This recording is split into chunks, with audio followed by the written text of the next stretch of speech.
E aí galera, beleza? Mais um episódio do PaladaCast e nesse episódio, como prometido, aquele convidado tão esperado, Rô Amadeu. Fala galera, aqui é o Tico, o Amadeu do canal de RPG Segredos de Narrador e hoje eu tô aqui para falar sobre a guerra das edições, o que muda em cada edição, as curiosidades do lançamento de cada uma delas e a opinião geral, consensos de cada edição aí. Bom, para quem não me conhece, eu sou o Amadeu, eu já jogo RPG há mais de 20 anos, eu tenho o canal Segredos de Narrador, que é um canal de RPG que a gente aí estuda o lore de Vampira Máscara, em especial aquelas partes mais obscuras, aquelas partes dos livros que não foram traduzidos por português, e aquela parte assim mais detalhada, digamos assim. A gente dá uma geral assim, uma visão mais ampla de vários momentos históricos da história de Vampira Máscara aí, de personalidades. E é um assunto aí que eu sempre gostei muito, é bem interessante. Mas vamos então, vamos falar aí sobre essas edições. Brigadão pelo convite, estou super feliz de estar aqui. E vamos começar. Primeira edição de Vampira Máscara. Bom, vamos falar então sobre a primeira edição de Vampira Máscara, que é o primeiro jogo que a White Wolf lançou do Mundo das Trevas e que não deveria ser o primeiro jogo do Mundo das Trevas. É que reza a lenda aí que a White Wolf nessa época só tinha um jogo que era o seu grande carro-chefe, que é o Ars Magica.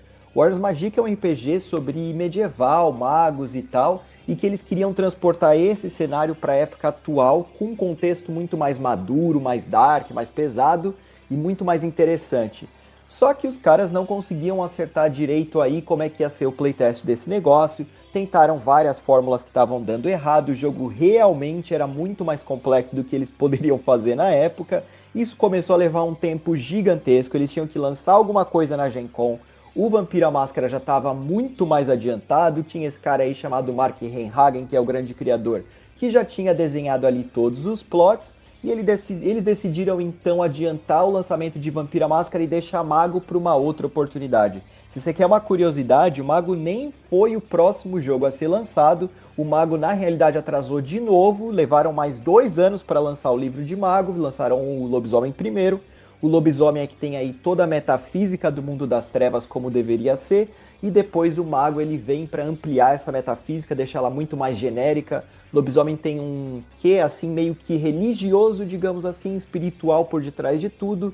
Em Mago Ascensão tudo isso é desnudo, a gente tem um preto no branco para que cada personagem de Mago crie a sua própria metafísica ou a explicação da metafísica através dela. E aí que dizem também que Mago não ficou pronto na primeira edição, tiveram a segunda edição e também não ficou pronto. Se você vê aí, muita gente gosta da terceira edição, muita gente detesta a terceira edição. Bom, dizem as más línguas que Mago só ficou pronto na edição de 20 anos, é realmente ali o auge desse jogo. Mas se você veio nesse podcast para ouvir falar sobre vampiro, se ferrou, porque a primeira edição de Vampira Máscara, ela tem como carro-chefe o clã Tremere, o Lorde Vampira Máscara tem como carro-chefe os Tremere, que nada mais são do que o que faz a ponte entre esse jogo Ars Mágica para Vampira Máscara, para o mundo das trevas, e que os caras apostaram pra caramba, é o preferidinho aí do Mark Reinhagen, ele pode negar isso o quanto ele quiser, ele enfia Tremere até onde dizer aí, até onde dá, que esse cara não consegue se livrar dos Tremere, e a primeira edição então foi criada. Mas quais são os fatores aí que definem a primeira edição de Vampira Máscara?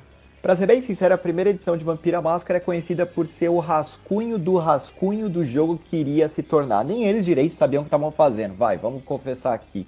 O sistema Storyteller está no seu primeiro início, é a primeira vez que o público vai ter acesso às ideias e os conceitos desse novo mundo, então é claro aí que está cheio de erros. É muito engraçado assim essa parte de rascunho, porque os caras têm uns erros assim, não erros, né, mas digamos que os conceitos que depois foram ser ampliados muito mais legais. Um desses principais conceitos é a humanidade. Nessa época era normal ter humanidade zero, porque a humanidade nesse Vampiro à Máscara, ela representava o quão maligno você era, o quão capaz de fazer mal você era, e não tanto quanto você tinha se perdido para besta de fato. Dava para jogar com humanidade zero, você só era um psicopata. E isso todo mundo na realidade gostava de jogar, porque era um jogo sobre vampiros, né? Na primeira edição de Vampiro à Máscara também é citado que os La Sombra, Lá, espaço, sombra, digitados assim mesmo, eram na realidade uma linhagem provavelmente da Mão Negra. Tipo, os caras só simplesmente estavam jogando ali termos e coisas que depois iriam ser expandidas, né?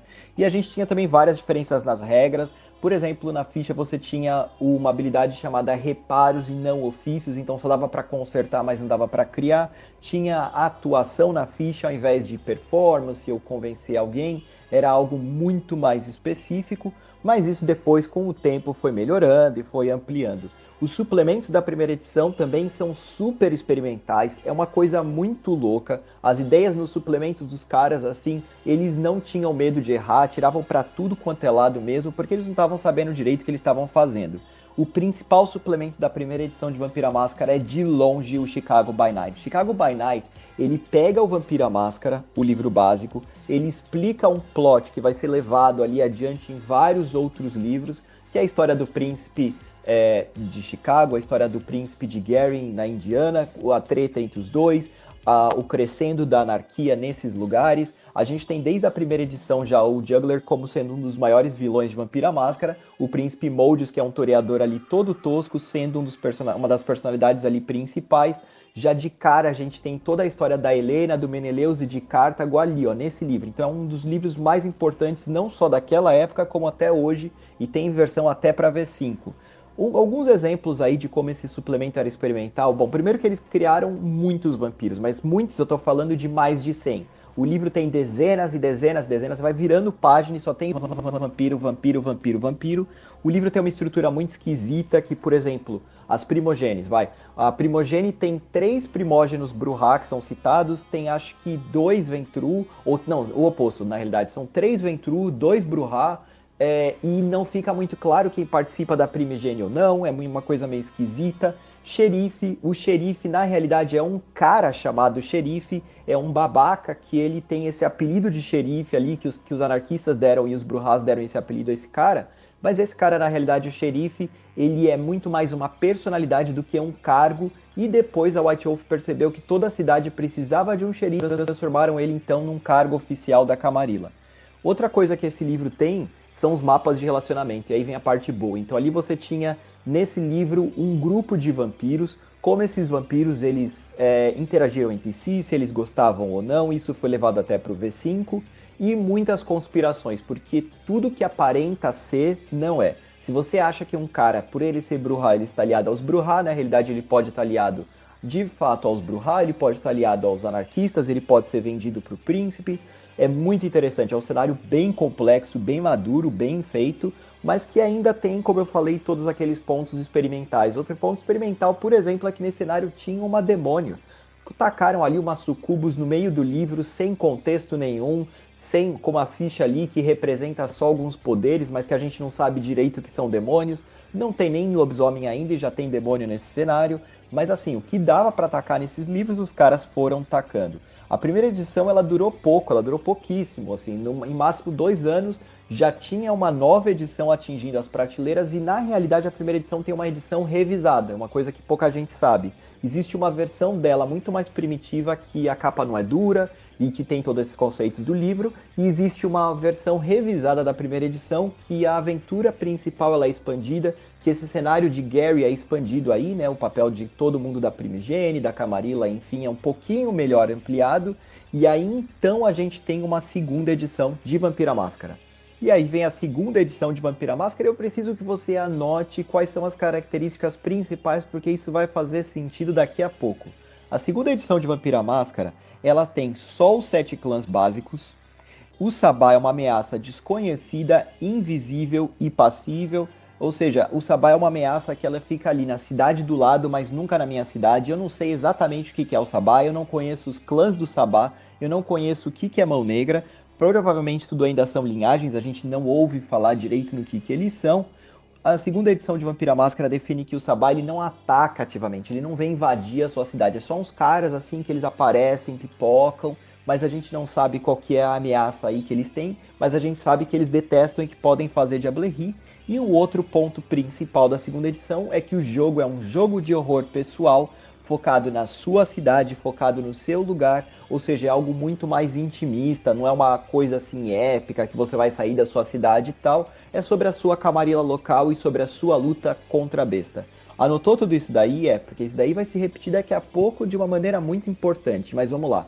A segunda edição ela tem fases bem distintas, né? No começo, ela é bem longa, aliás, ela tem lá aí quase uns 7 anos, e nesse comecinho da segunda edição de Vampira Máscara, a gente tem aí uma tentativa de fazer um crossover. É que a White Wolf estava tentando provar pra gente que o mundo das trevas é um mundo só, que as regras elas são super compatíveis, que os temas são super facilmente misturáveis, e isso se torna um desastre, assim. Tipo, os livros são considerados de ruins a péssimos, ninguém gosta do que eles estavam fazendo. Tem um livro de mágoa que aparece um Bali nem era uma linhagem ainda, Bali ali apareceu naquele livro do nada, e eles estão envolvidos com o Sabá, e o Sabá e o vilão desse livro é um parente lobisomem que se transforma em lobisomem, que consegue se transformar depois em mago, tipo, nada a ver, assim. Eles quebram todos os paradigmas possíveis e imagináveis do que eles já tinham representado antes nesse crossover, e é um desastre de proporções, assim, catastróficas.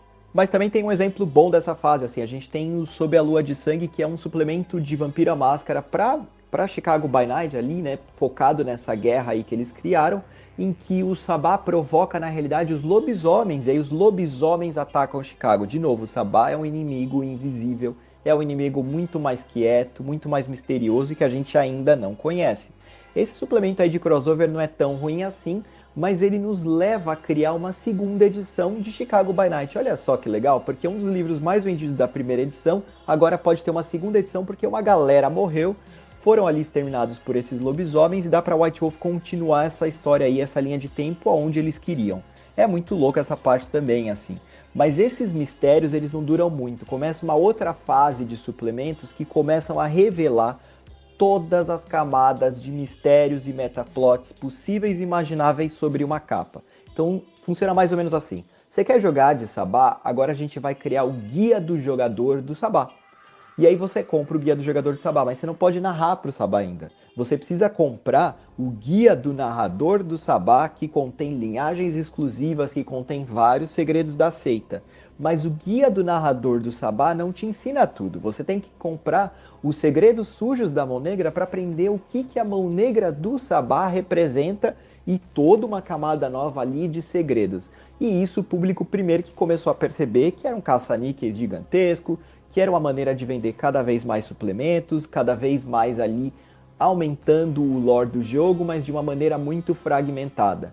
E isso começou a causar um problema também, porque esse suplemento específico, os Segredos Sujos da Mão Negra, ele recebe uma crítica gigantesca, é o suplemento mais polêmico de toda a linha de Vampira Máscara. Nele, a Mão Negra, que deveria ser um dos maiores vilões, digamos assim, do jogo, a gente tem que usar os termos antagonista e protagonista, mas vamos tentar simplificar. Nesse livro, os maiores vilões do jogo se tornam os maiores heróis do jogo, eles colocam uma ameaça interdimensional, é uma coisa absurda. O livro sai completamente do tema de horror pessoal e todo mundo reclama. Então olha só, o White Wolf transforma esses caras em super-heróis, né? Tirando todo o horror pessoal, todo mundo reclama, todo mundo detesta, tem gente que adora, mas isso causa uma polêmica. Guarda essa informação para daqui a pouco. E aí, então, esse ritmo aceleradíssimo de suplementos começa a se tornar incontrolável, os materiais começam também a conflitar entre si, porque a gente tem um livro básico de anos e anos e anos atrás, que só explica algumas poucas regras, e aí, de repente, começa a atacar linhagem nova, regra nova, disciplina nova. Cada livro tem mais e mais regras, o Guia do Jogador mesmo já veio com todas as disciplinas até o nível 10, ou seja, os jogadores que antes tinham mistério em mãos agora conhecem exatamente todas as disciplinas, o que elas fazem, até o que um antediluviano é capaz de. Chegou uma hora que isso cresceu tanto fora de controle que a White Wolf decidiu organizar a casa. Mas antes de a White Wolf decidir organizar a casa, ela tinha um problema gigantesco em mãos quando as vendas ali começaram a cair, que é a ascensão do D&D. E a White Wolf pensou, cara, ia ser muito louco se a gente criasse o nosso próprio D&D. É isso aí, galera. Muito interessante a Guerra das Edições, falado aí, comentado pelo Romadeu. A gente vai parando por aqui. No próximo episódio, o Romadeu continua.